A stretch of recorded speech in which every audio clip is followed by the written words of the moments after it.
The comical Chicken War ended without anything really being accomplished.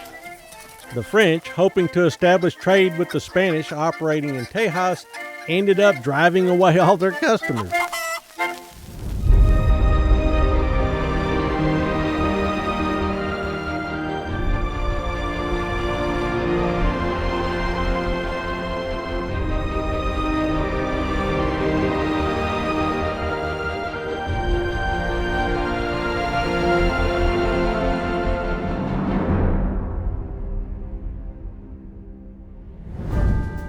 Louis Jucaro de Saint-Denis, once a trusted agent of Spain, had to flee back to Louisiana to avoid being arrested as a spy.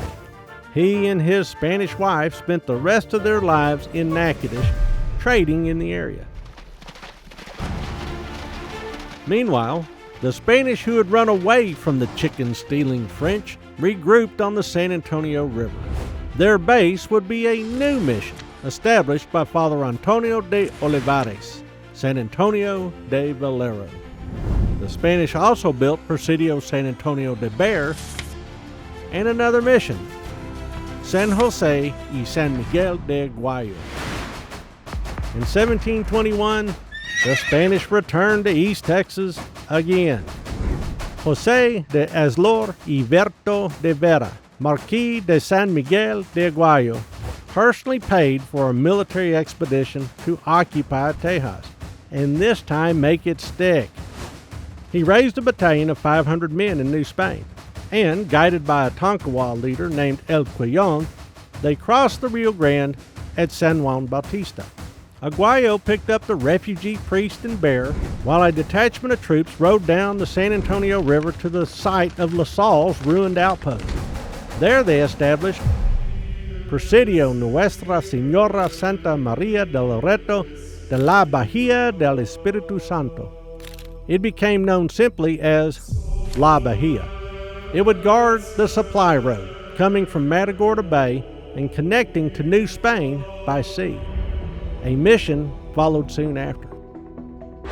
Aguayo and his army reoccupied and strengthened the 6 missions in Tejas, as well as the 2 presidios, leaving behind priests and soldiers to resume the work.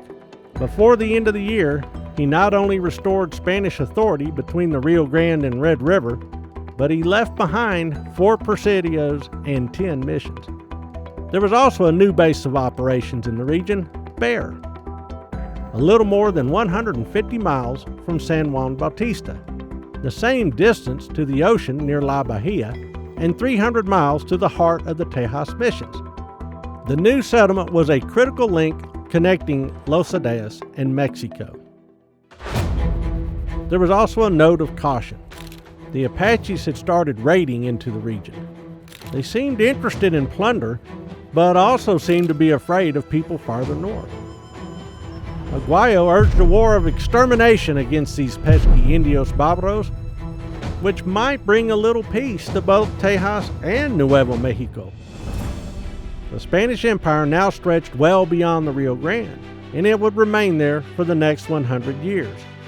Even the old rivalry with France disappeared. Branches of the same family, the Bourbons, ruled both empires. Treaties called family compacts meant that there would be friendly competition, not war, in the future. The chickens in Tejas could finally live in peace.